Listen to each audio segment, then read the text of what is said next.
That looks so dorky. Rightio, hello and welcome, my friends. Welcome to the BLXCK INK Podcast. This is episode number 27. If you're a long-time listener, thank you for joining again. And if this is your first time, fucking put your seatbelt on, strap yourself in, because it's going to go any fucking direction. Now, I need to address the elephant in the room. I know what you're all thinking. Yes, yesterday's podcast, I was a little bit on the fucking sleepy side, I guess you could say. Look, I got caught out, as I mentioned in the podcast. Look, what happened was I had so much to do, and obviously being Sunday, it was definitely Monday. Being Monday, I have like heaps of stuff that I have to do because it's Monday, because it's the beginning of the week. And then just life's been pretty crazy here, like personally at home, as far as Larissa's been house sitting. So it was her first night back yesterday and she didn't finish work until 5. And we needed to do shopping when she got home. So I was like, get home at 5, do all the shopping and then like cook dinner and chill out. And it's the first night in 2 weeks that we've had a TV on a TV stand in front of the couch and like everything's working. And when I say in 2 weeks, we moved in 2 weeks ago and put the TV there, but straight away the sound didn't work and we didn't have a TV cabinet, so it was on the ground and it was just a head fuck. And then anyway, as I mentioned previously, we got donut. By the way, Louie's in the background chewing on a toy. It's easier just to let her keep doing that than it is to fucking interrupt her, because then she'll start barking at shit. So my apologies if the microphone's picking up that. It's probably not, but... So anyway, we got donated the, various bits and pieces of furniture. So, got that all set up and sat the TV up there, but obviously it still had the sound issue. So I ended up doing like a TV factory reset or something on it. And it all started working. So last night was like the night that everything kind of came together for Riz and I to be able to, finally our fridge is full of like real food, and like going from like a caravan fridge full of food to like a real fridge full of food. It's just like you look at it, you're like, oh, I have so many options, that aren't just bloody single serve. And what I'm getting at is yesterday my day was so stacked with shit, and I think I got to the middle of the day and I was like, oh, I'm about to have a sit down for half an hour or an hour, whatever it was. No, it was an hour, because I knew I had an hour before I could, an hour before I had to leave to make that errand, the next errand that I had to run. And then I was like, fuck, I need to record a podcast. So I was in a situation where I had to do a one take, because I knew if I didn't finish recording it, then I wouldn't, if I got halfway through and started recording again, then it was going to push everything back for the day and it was going to blow out. So I was like, right, I've got to make it work. And then I think because of the pressure that I put myself under, that's when I was really conscious about what I was talking about, and I was fucking shitting the bed as far as topics and like talking about shit that I wasn't super passionate about. And that part, if you listened to yesterday's and you're listening to this now, no shit, there's one part in there where it like goes from me just going like, fuck, what am I talking about? And then it just cuts to me coming in. That's like fucking 8 minutes there's like 4 minutes of me just looking at the sky, not knowing what the fuck is going on. It was crazy. It was crazy. And it's like one of those things that once your mind realizes that you have a mind block, it doesn't try and help you. It just like goes, let's see if we can make this block any bigger, and then you just all of a sudden you're in a fucking vast sea of not knowing anything or having any experience in your life to talk about. And I just ended up getting angry and talking about dumb shit. And yes, I did shave my face. I know that's, if you're watching me, I fucking shaved my face. Do I hate it instantly? Of course I do. Am I growing with it over time? Not at all. I feel like I have like a really weird chin and too much upper lip. I'm like a bloody Homer Simpson almost. It's like, why is that so puffy there? I don't understand that. It doesn't need to be like that. But it's all good, because I got this 3-day-old McDonald's coffee that's been in the fridge, which is actually surprisingly good. So where my fucking like aesthetic appearance levels are down in my own head, but I'm fucking caffeinated on the other side. So, it diffuses, it balances out. I'm meeting somewhere in the middle and I'm talking with you right now. Damn, it's good. It's like good in a bitter way. Yeah, it's good in a bitter way. It's good in like an earthy way. And that's it. Like I poured it out of the Macca's cup into here to make sure that it didn't have, fucking specimens in it. But I tell you what, yesterday, because of like the nature of how the day panned out, and I've got a point that I'm getting to here. I'm not a podcast that talks about what I do day to day. I feel like fucking really mundane and pathetic, like talk about some ideas, But yesterday, obviously, I had my time restraints and I found myself like kind of putting myself under pressure to record the podcast and didn't do too well. And obviously, being the performer or entertainer that I am, I want to take away from the experience and go like, right, is what I made actually still usable? Where did I go wrong? Where could I improve for the future? And I go back and watch all those blunder spots, and I'm like, what can I do in those situations to do better? And also, like, how did I manage it in that moment? I was having this conversation with a friend the other day. Yeah, no, I will talk about this now. I was having this conversation with a friend the other day. Like, when I think about what's going on in the podcast, this is something that I've learned from watching myself back, which, by the way, if you make any sort of like if you post videos and shit on Instagram, you should be watching them back 1,000,000 times, so you're looking for all the different little things that can go wrong. And the cool little things about watching yourself back is you get a really good sense, like you get a good understanding, like I know what I look like when I'm talking to the camera with one side of my face or the other. I'm not consciously thinking about this while I'm recording, but it's definitely like, I know that like if I'm making a point and I lean in a little bit and I hunch my shoulders a bit, it's like I'm almost telling you a secret sort of thing, you know, and obviously I'm getting closer to the microphone. All these things you pick up, the nuances in how you act and how your character comes across and how you appear are all things that you learn when you watch yourself back. And the interesting thing I found about watching myself back was the parts where I'm my most insecure, aesthetically, nothing is changing. That tidal wave of like anxiety in my mind is in my mind. Like the times when like, this is the thing I always find, like when you say something kind of bizarre, you know, say you're in, sorry, let me give you a setting. You're talking to someone, maybe, you know, you're friends, but you're more than acquaintances, but you're not like friends where you completely understand where each other's coming from, and you throw out just a random bit of information that's not really anticipated by the other person. And that moment where you're just kind of looking at them going like, did I just put my foot in it? Did I offend them? Did I say something too crazy? And they have that moment of looking at you. All those thoughts are running through your head, and like your face hasn't changed at all. So like according to each other, someone just said something bizarre and they're standing their ground, and this person is just receiving it, standing their ground, listening to it. But internally, you've got two people going like, what the fuck did they just say? And the other person going like, what the fuck did I just say? But you know what I mean? Like the thing that I've taken away from this is like when I'm having those moments in my mind where I'm like, say something, or what the fuck did you just say? Or where am I going? Or what the fuck are you talking about? I'm just like, yeah, and that the crazy part is you know? So I've definitely learned that not only on the podcast, but in real life, if you're shooting your shit and there's silence, just fucking lean back into it. Just be chill with the silence, you know what I mean? There's this great quote from, I think it's The Office, when that, I'm not sure, I don't know the character's name or the actor who plays him. So obviously just completely fucking useless at this point having this conversation if I have none of the required information. But if you watch the US Office, you know the character that plays the, I hate it when they do this in podcasts as well, because if I'm talking about A, a show that you don't watch, or B, a character that you can't identify, this whole conversation's fucking pointless and you're doing it just to hear the sound of my voice. So good on you, keep going. But if you know the character in The Office, that he's the one who replaces Michael. So Michael ends up leaving and then they go through like fucking Will Ferrell. And then, they go through a few people, but like they end up sticking with, he ends up like being the branch manager and then instantly becomes the CEO, like talks the CEO into giving her job, and he ends up being the CEO. And just like he has this moment where somebody says something and they go like, oh, aren't you awkward? Or doesn't this feel weird for you? And he's like, I'm never uncomfortable. I never feel weird. I never feel awkward.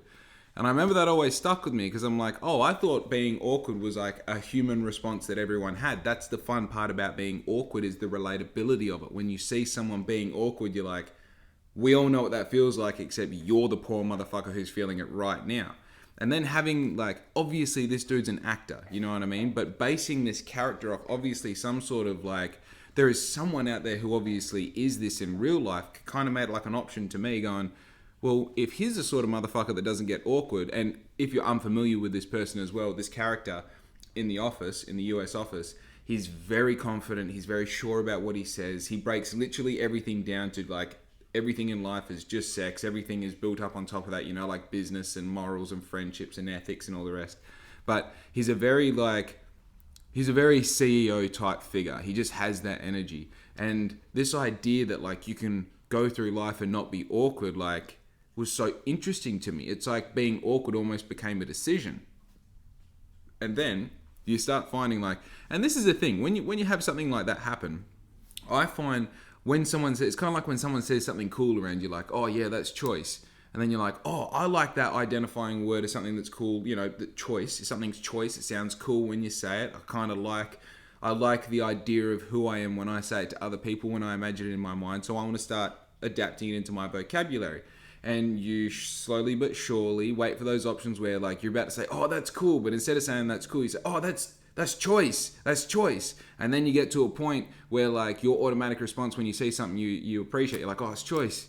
It's choice. You get to a point where you kind of make it like you almost break down the word just to tie in with your accent from wherever you're from. It's choice. You know what I mean?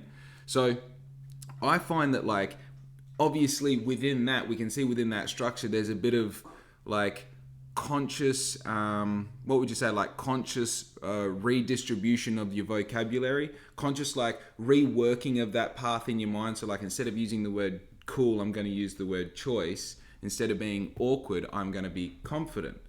And without being kind of arrogant about it, that's how it is.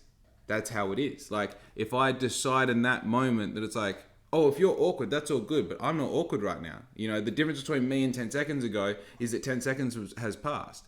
You know, like there might have been something in my head where I can register like, oh, this is an uncomfortable situation, but I'm not awkward, you know?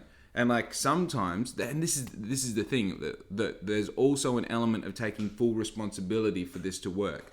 Because if you're in a situation that feels awkward and it's created an awkward like kind of vibe around you, like say if you're a guy and you're around a group of girls and you fucking absolutely put your foot in it and say something stupid and they're all like looking around, take responsibility for it. There is an option somewhere in all the different universes there are out there, all the infinite versions of you, there is one version that figures out how to get out of that situation without looking like a fucking dork. You know, it's just your job to figure it out. If you take responsibility for that situation, you can then rework that situation to some fucking crazy four-way situation where you end up in a hotel room and you know what I mean? Dude, that's how the fuck life happens. You know what I mean?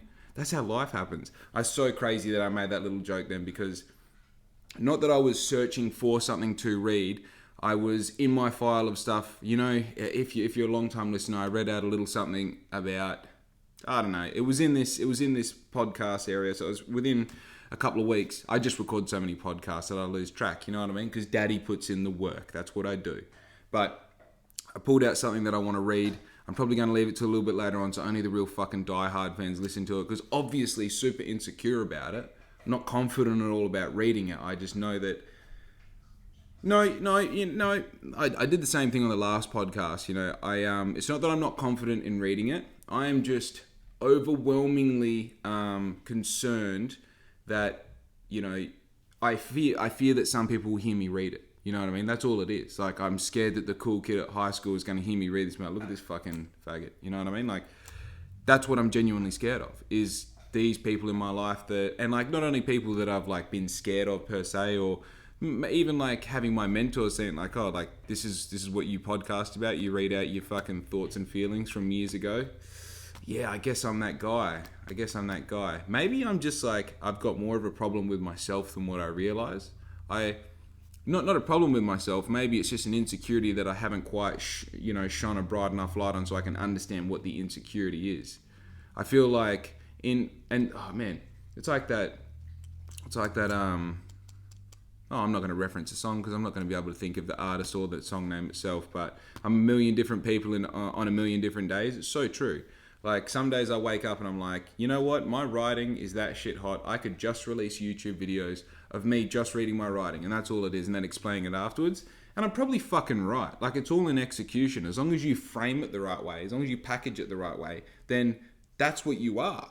You know, that's what you are. So I could, obviously wake up the next day and then you go to set up the camera and like it's not a good idea anymore, and all of a sudden you're just like, what the fuck am I doing? And you read it too fast and do what I'm doing and put yourself down. And then the next day I wake up and I'm like, dude, you should read 3 in one video. They're that good. So it's just like trying to listen to the right voice on the right day. And this is like something that I've found. I talk a lot about living intuitively. I find that when the voice is in your mind telling you to do the thing, this is the fucking craziest thing I'm going to say now. I'm saying it out loud. But when the voice is in your mind telling you to do the thing, that's the best time to act on that action if possible. I've always found that every time I have a good idea, if I execute the good idea as quickly as possible, it's got such a great chance of that idea actually like actualizing how I imagined it, because the problem is when I have good ideas and sleep on it, and this even comes down to like having something to talk about on the podcast. If I have like, and this is the thing, like I have an idea, I'm like, oh, that's a great topic, and I'll write down like 4 words. The next day I come to it, I'm like, oh yeah, like definitely, but what the fuck was I going to talk about? Like having that moment where you have like a spark, a good idea, go and do it. I feel like that's not only beneficial for the idea at the time, but the practice of having good ideas and being able to execute them, which obviously in a situation like I'm in is hugely important, because like I feel like without branching off too much, I've branched off a branch. At this point, we're on a fucking twig, like all fucking 10 of us are just all balancing on this twig together.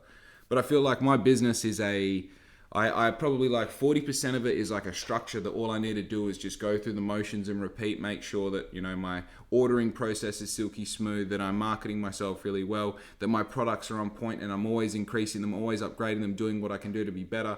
And then like, you know, that kind of takes care of itself. I know what to do day in, day out, record my podcast, make sure that you've got new things on the horizon. And then 60% of it is just fucking driving a vehicle of like infinite intelligence through fucking stardust, looking at the good ideas going past and picking which ones you're going to grab and fucking run with. You know what I mean? Like I honestly feel like the more I get myself away from what I think Black Ink is, the more I realize what it is. That's the whole fucking idea. So sometimes I feel like, oh no, you've got to stay in, we're going to, you know, and obviously like I'm talking about real fucking black and white sort of shit. Like I'm going to reorganize some back end of my website or whatever it might be. As much as I don't want to admit it, that is the point like where I'm like, oh, I don't want to do this really like pencil pushing part of the job or whatever it might be for the sake of feeling like cluttered. I'm better off going out and having a conversation with someone. Like I know, so it's hard to understand until I like give a few examples and kind of like tie it into the reality of what my day-to-day is like. But it's interesting in that I realize right now with how I see Black Ink in the future that there's something that I don't know what Black Ink is in the future. And obviously if we look at the bare bones of it, it is an apparel brand and it is a podcast and it's probably some form of like merchant apparel production for other small businesses. That's what I'm leaning into right now. But the thing that I find is every integral step that Black Ink has taken, it's been from having a conversation with someone. And this is what the fucking hardest part about being someone who works for yourself. I hate saying it, but like an entrepreneur, I classify myself as a problem solver. Being a problem solver is not only looking at new things you can do in the future, which can propel you and propel your business, propel your image, propel your marketing and so forth. It's looking at what you've done in the past and what has worked and what hasn't worked. And it's not as simple as like, oh, I employed this marketing strategy and I got this return or I didn't get this return, so therefore I'm going to make this decision in the future. It's looking for the nuanced areas in your life where it's like, oh, going for a push bike ride before I do a podcast gets me heaps better fucking like everything firing in my mind because I go out and I get blood flow. I've got to make I've got to make decisions on my push bike that could have crazy consequences if they're not the right decision because I'm out in traffic, I've got my AirPods in, I don't have full visibility, so it's like you've got to be on the fucking ball. You've got to be thinking life or death. And like obviously when I come back I'm going to be firing on all levels rather than like if I've been walking around this house in circles doing jobs for 4 hours, I try and sit down and record a podcast, what good am I going to be? So understanding like I'm at a point now where I'm so many months into this and now at a point where I can say like, right, Black Ink is my job. It makes all of my money. Here's like the areas that I can tell you about. I actually have like a legible amount of experience trying different things and going through different processes where I can appreciate like, right, this catalyst right here can explain where this and this did well. You know, this conversation I had with this person was the original point of all of this shit that happened over here. Or like this thing that this person said on this day, I just said the same thing like 3 times. But you understand what I'm saying? It's like being able to go back and also like, I had a friend of mine tell me this, Jordan GM friend, tell me like, I'm going to butcher it, Jordan, if you're watching this, I apologize. Here's an element of it that I took away. But it's like being able to look at a great idea as like a funnel and understanding like, obviously your great idea of the best possible version this thing can be is sitting at the top. Being able to break that down to its like most minimal, cheapest amount of like producible effort and executing that super well. I feel like that's super important. So the ability to go like, right, if we're, and obviously this is a little bit off track, but it ties in, stick with me. So having like this awesome, great idea and going like, right, I want to bring this particular thing to market, right? How can we produce this the absolute cheapest, the absolute like just most minute, probably not the cheapest is the right word, but maintain the most amount of quality for what we want, but figuring out what the smallest part of that we can achieve is, and achieving that really well. And then doing that process over and over and over with heaps of great ideas so that you have little indicators of success and great success and these tiny amounts of effort that you've put it in to figure out whether like some of these ideas have legs or not. So it's just it's hard. I was having this conversation with myself earlier today that I can, and I've said this before on the podcast, I consider myself to be a hard worker. And the thing that one of the things that I just reading some of these stories before is like, I've considered myself to be an imposter for a long time, as far as like people say, oh, you got so much potential and rah. I've always felt like I'm the biggest imposter up until the past 6 months, because not only like has something been done with the potential, but I've made an agreement with myself that I won't stop working. If I'm going to allow Larissa to have any sort of like financial support to support me on my dream and to let me like have full fucking capacity to go forward with my ideas and to execute them to the best of my ability, then I have to make the contract with myself before anyone else that I'm going to work as hard as fucking possible. That every decision that I make is only to benefit my business, my family, and myself in that order. And I know it's like you go crazy to say, well, your business is above your family. You know why? Because that's what it fucking takes. That's what it takes. Sometimes you have to make a decision for your business that isn't the best thing for your partner and your fucking puppy. You know, you might have to stay up and get shit done for an extra couple hours, which means it's going to throw out your whole sleeping regime. Maybe it fucks up their day off that they had with you tomorrow, whatever it might be. That's what it fucking takes to have a business, you know? And like, people listen to songs like Runaway by Kanye West and think that like they're going to fucking go, oh, I've been putting in hard work, like they're going to have a day for the missus. If you're having that thought, man, like trust me, you don't know what hard work is. By the time you get to a point where you fucking make a sacrifice like Kanye West is talking about in that song, dude, there is no denying it. You know what I mean? Like I don't know.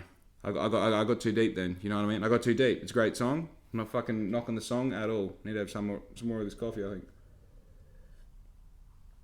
It just having that agreement with yourself that you're a hard worker. Sorry, I got off track. Having that agreement with myself. When you say you're a hard worker, you then have to go, okay, there's a whole bunch of like elements in here, right? You're a hard worker, right? So you got hard work and you've got you in that sentence. And when we consider like, okay, who are you to begin with?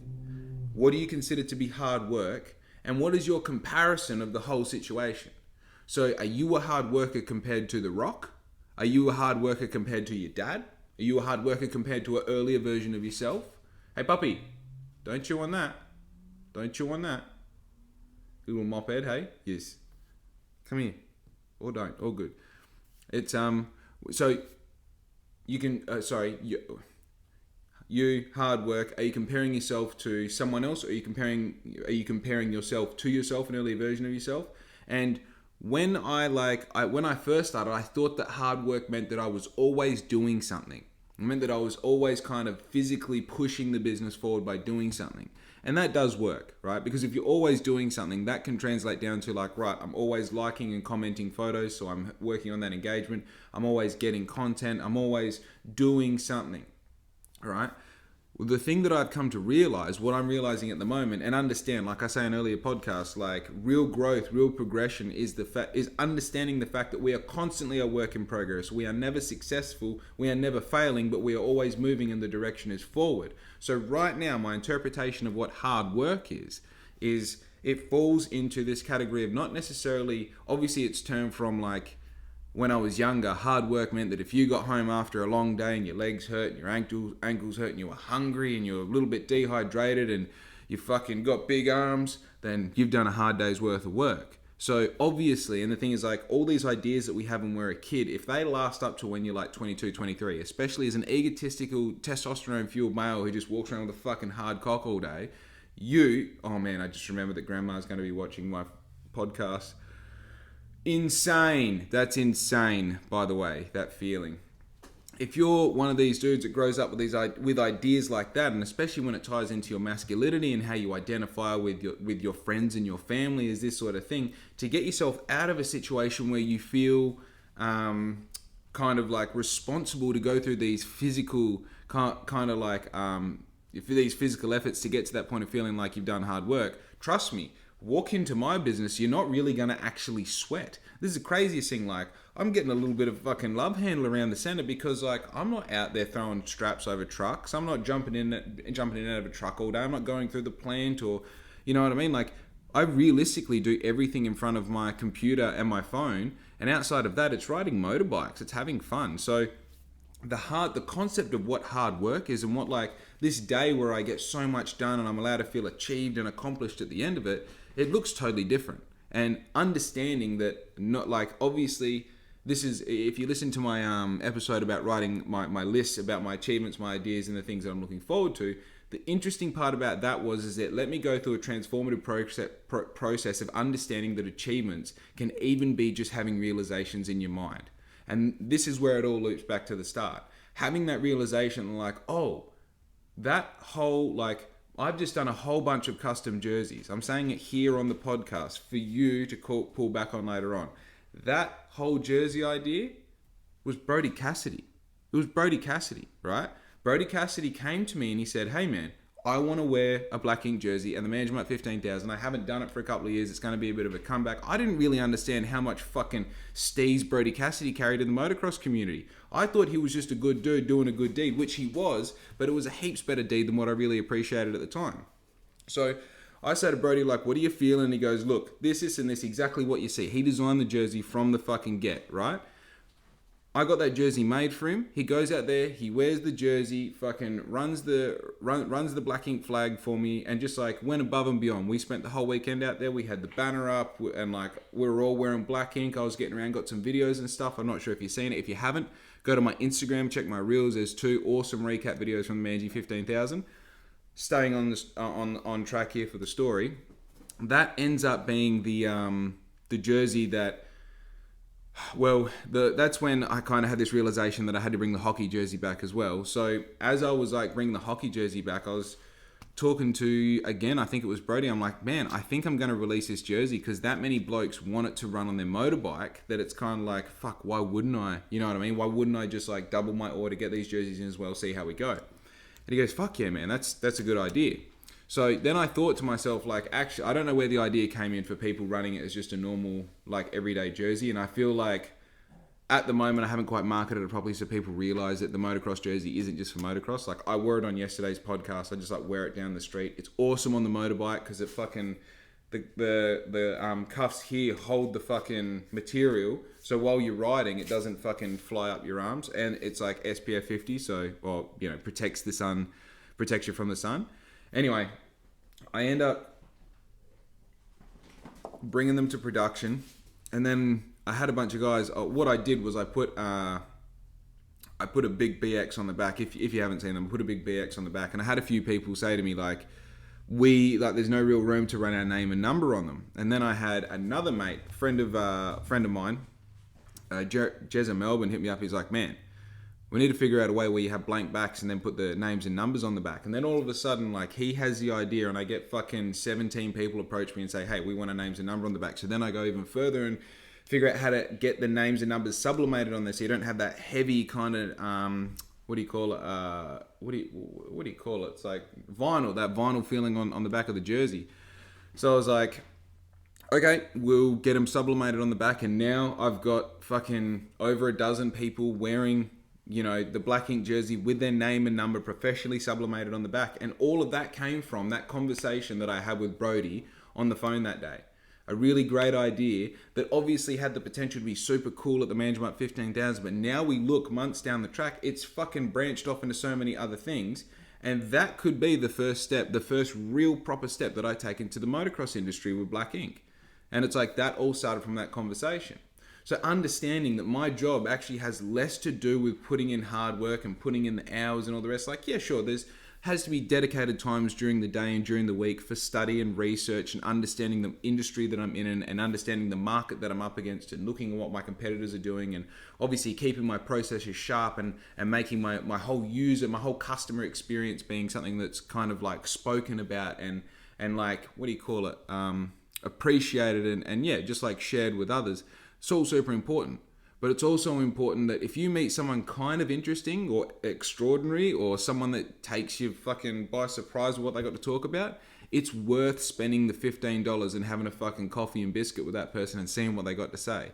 Because the thing that I'm finding is you can Google something and find out a lot of information. You can talk to someone who's been in the field and have your fucking mind blown. Because most people are really cool. Most people, if they know something, want to tell you about it. There's something human to human that you're just like, I've got this information and you want it. Here it is for free, you know?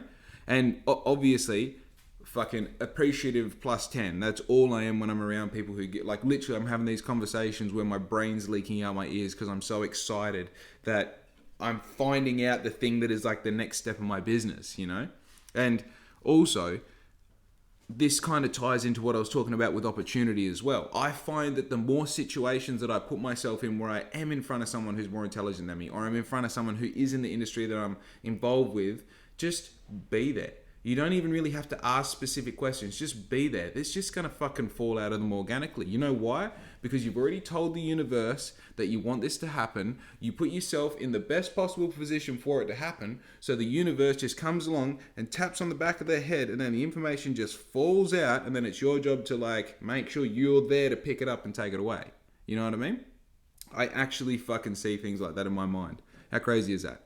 But this concept of like understanding what hard work is within Black Ink and what hard work is to me and being able to develop my character around what is now expected of me, what my business needs from me, rather than like creating this like hallway of what I think my business is and how I think it should act and how I think it should be perceived. Louis, please stop. Please stop. There is no one playing with you. I love that you're playing, but just not now, okay? Don't act sad. What do you... Oh, the worst kind. Okay, all good. All good. Now I feel hugely guilty. So, I don't know. Maybe this is a good time to ask yourself, what do you consider to be hard work? Maybe oh man, how fucking, it's so interesting. I'm getting the most interesting people from people who I've known for years and years and years that I didn't even think they knew I had Black Ink back up and running again, right through to people that I've never fucking met before that literally came across me by accident listening to my podcast and telling me that they're getting something out of it. This is fucking wild. This is one of the byproducts. I feel like this is almost the reason some people have a podcast.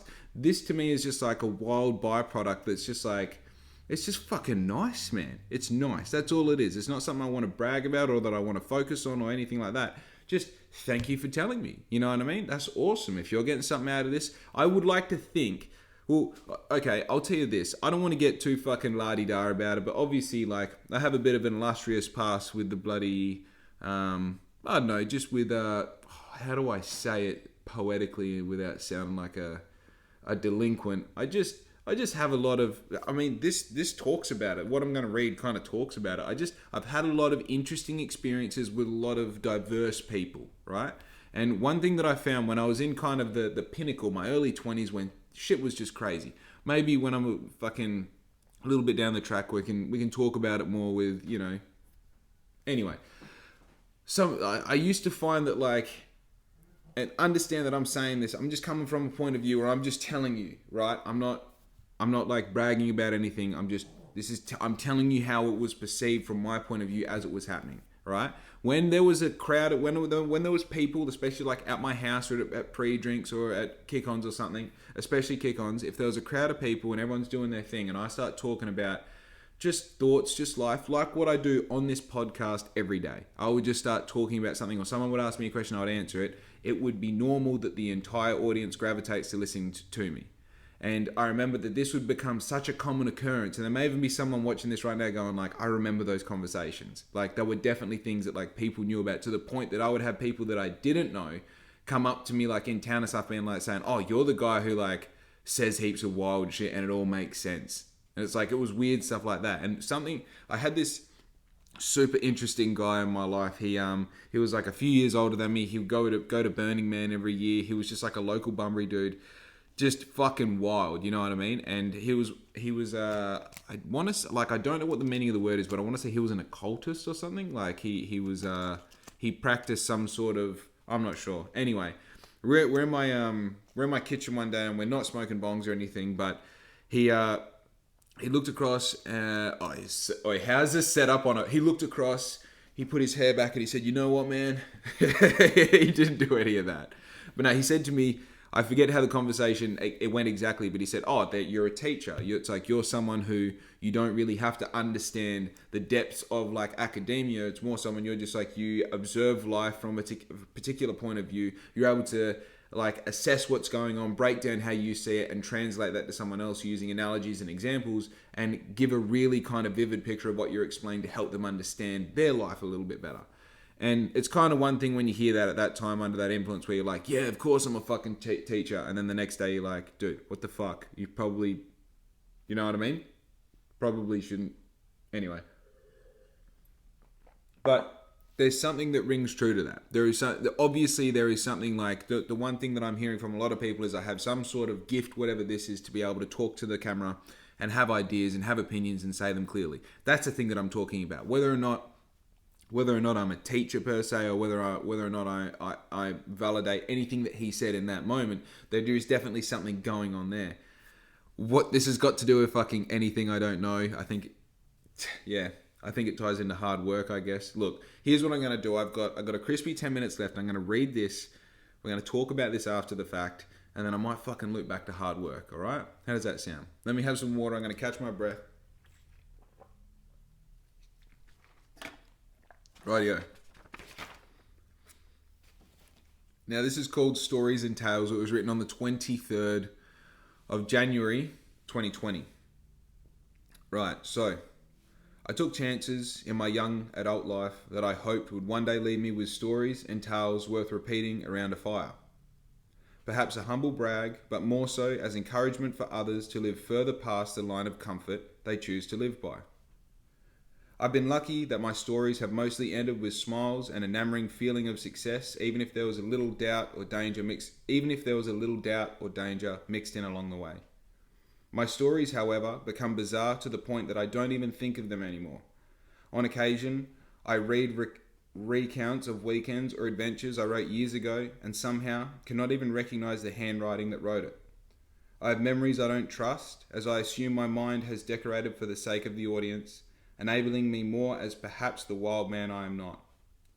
All of the stories have the same handful of elements: nights, girls, risk, drugs, money, and anything that passes through the hands of the devil before landing in mine. Sometimes I even have stories told to me about occasions I've been involved in that sound unbelievable, and I have zero recollection of anything. I guess I'm lucky. I jumped in the deep end and somehow knew how to swim instantly. I've always made lemonade when I could and a quick buck when available, and somehow I sit here without scars, a conviction, a child, or even an STD. Somehow I walked through hell, and instead of getting burnt, I made friends with the man himself. I remember at the time people called me a genius. A wiser me asked if they were the words of fools, though I still value the fact that I was definitely in the pocket. Maybe one day I'll tell stories I remember. Until then, I guess I'll keep making them. So, obviously heaps to digest there. Obviously heaps to take in. I think it's really interesting, but obviously because I referenced that earlier stage of my 20s where things were a little bit more chaotic and wild. And I think that's a really good, simple representation of how I still see it now, even though I wrote that about a year and a half ago. I think what I find bizarre is like how lucky I got. And I've said this to a few friends recently, like sometimes I think about instances, and look, everybody has these stories. Please, I'm not saying that I had any sort of like crazy experience that's any different to anyone else's. This is just like, obviously that's the thing about what normalcy is to everyone. Your normal is your normal and my normal is my normal because we don't know anything else. You know what I mean? That's the bizarre part about normal. So obviously this seems normal. I do know that when I talk to people, even in similar yeah, look, it's just, it is what it was. It is what it is, you know. And the thing that I realize now is like, I think with maturity, I just, instead of having that almost like amazement that that happened and I did get so lucky, I now kind of hold my breath and think like, well, what for though? You know, like what the fuck? You know, at the same time, you know, obviously humans have a way of saying this just so bullshit, but I wouldn't change it even if I could. Yeah, because you don't know what would happen any other way. You know what I mean? Like, that's the thing. Like, we like to say we go back and change this one thing, but part of being a human is just like actually appreciating what's going on while it's happening and like leaning into it. So I feel like you know what? I don't even have that holding my breath thing. I think there's just a part of me that now, the older I get, I'm super glad that I said yes more than I said no. And I think at the time I was super scared that I wasn't saying yes enough. And that kind of like, that pushed me to do a lot more. Like, I feel like I started doing all the shit super late. Like, I didn't start smoking fucking cigarettes until like, you know, into my 20s. Stupid, you know? But that was like part of the journey for me. It was one of those things where I think smoking cigarettes became part of my identity so much so that it was like something to talk about when I took it away from it, you know? Like, it was something that I had like such an intimate relationship with. It's like, oh, I'm not just fighting addiction here, I'm fighting like a character crisis within myself because I identify as someone who smokes. Now, obviously, going into a conversation we've had earlier, am I someone who identifies as someone who smokes because the addiction is so strong? Or is it because I grew up around people who were smoking cigarettes and like it was always something that I wasn't allowed to do? It was like, Christian girls are always the easiest to get with because they're not meant to be having sex before marriage. So, of course, that's exactly what they want to do. It's kind of like, my parents would always separate me from them when they were going to have a smoke. So it's like, oh, I want to be a part of that crowd psychologically. Not saying that my parents made me into smokers. I'm saying this is the thing that I feel happened subconsciously to a lot of my generation. A lot of kids who knew better. We're the generation growing up knowing that smoking is bad for you, yet still fucking started smoking. Anyway, getting off the track. I think the cool part is that I am someone who the fucking crazy part is if black ink, when black ink turns into exactly what it's going to turn into, the bizarre part is like I've kind of got that at the start of it. I think it's interesting to go through. I think here's an analogy that like I heard a comedian say, which I think is really interesting. I'm saying like if you're like a nerdy dude and you never really got chicks or whatever in school, you don't really understand the whole process of like the give and take and the chase and things like that. As soon as you get money and then chicks want to be with you because of that money, you're going to have like, not you're going to, but it's more likely that there's like a resentful sort of attraction there rather than just like, oh yeah, this hot chick wants to be with me because, like if you've already like breaking it down, if you've already had a hot chick, then having hot chicks isn't anything more than just like, oh, you're a chick. You know what I mean? Sorry, but like you still fucking fart like everyone else. I feel like it's really important to have like to almost live the king's life before you become a prince, so that when you do become the king, it's not enamoring to you. You're just like, okay, I've got responsibility now, I'm here. And this is exactly the same as like if someone offered you like $1 million right now, or said like, look, if you definitely just keep working on your path and keep doing what you're doing, you'll have $5 million in 5 years' time. Which one would you rather? The responsible answer is working for the $5 million and understanding those problems as they happen. And I mean that like, at the moment I'm dealing with $2,000 problems only because like 6 months ago I was dealing with $20 and $80 problems. I always did what I could afford. The $80 turns into $150, turns into $500, turns into $1,200, turns into $2,000. And like, I have no doubt that in 6 months' time, I'll be dealing with probably $5,000 problems and $10,000 problems. So you get to a point where the weight of dealing with a $100,000 problem or $1 million problem, and when I say problem, every problem can be solved. It's just like the next obstacle. You're not nervous about dealing with that. And I mean that, like cross-referencing that to like, say the girl analogy. If you're that nerdy dude who all of a sudden this chick who's just like, you've only ever witnessed on the internet is now calling you daddy and fucking saying the wildest shit you've only ever dreamed of, you kind of don't know how to handle that. And like, obviously tying in like the whole sexual thing into it kind of gives it that like, obviously there's room for like weird emotional kind of backlash, like, being resentful of the attractive female in general, rather than like, I've got too deep into the thing. What I'm saying is like, I think it's kind of good that I had these bizarre experiences when I was young, because now I'm getting into a place where I'm focusing on building like a social group and all the rest. I kind of don't have time for all the like pointless, bizarre, immature shit. I can now just go like, okay, this is cool, fun stuff, and even like a little bit of stuff that's outside of the law. Like if you guys want to go do wheelies and burnouts and all the rest, I'm not going to be the one who's going to go tell you to do it, but I'm not going to be the one to stop you either, because I appreciate like what it takes to have a good time. And look, I probably didn't explain myself very good with this story. I just, you know what? I just thought it was interesting. I feel like that was like the first one that I read. Oh man, I got a low battery thing. But yeah, that was the first one that I read, and it kind of, I was like, oh, that's interesting and rings a little bit true. So I wouldn't mind reading that out. But yeah, look, we've spoken enough today. Okay, I always feel like I have some crazy responsibility to like add this weird value that I have to like extract the best part of my brain and give to you as the audience. But also maybe I just, I don't know. Maybe I hold my breath for too long. I don't know. But what I do know is that I've got 45 minutes done and dusted. This is me for your Wednesday morning. Look, I hope you're having fun. I hope you're smiling. I hope you're full of love and joy. Oh, and by the way, I meant to say this right at the start. Don't forget that I mentioned this yesterday with the like feeling good thing and the Joe Rogan thing where I shit the bed. Don't forget, if you're not feeling great, there's a few things you can do, right? You can drink water. You can have some fruit. You can go for a walk. More sensibly, you can go for a run. Even if you think you can't run, just get exercise, get blood flow. You know what I mean? Get to the point where your fucking chest hurts a little bit. Have that little mini heart attack. That's what fucking living is. You understand? You can do all of those things before you start taking a tablet or before you start expressing how shitty you feel to other people. You can take responsibility for how you feel. And even if you think the things that I mentioned aren't going to help you, chances are, most likely, you're wrong. So drink some water. Do some exercise, eat some fruit and veg, you know what I mean? Go to bed early, get off Instagram, listen to more Black Ink Podcast, obviously, naturally, organically, and you'll fucking feel fine. But yeah, if you feel bad after that, probably consult your GP, because obviously not a medical fucking professional at all whatsoever, but I am a dude who's got a podcast and I'm signing this bitch out. Yeah!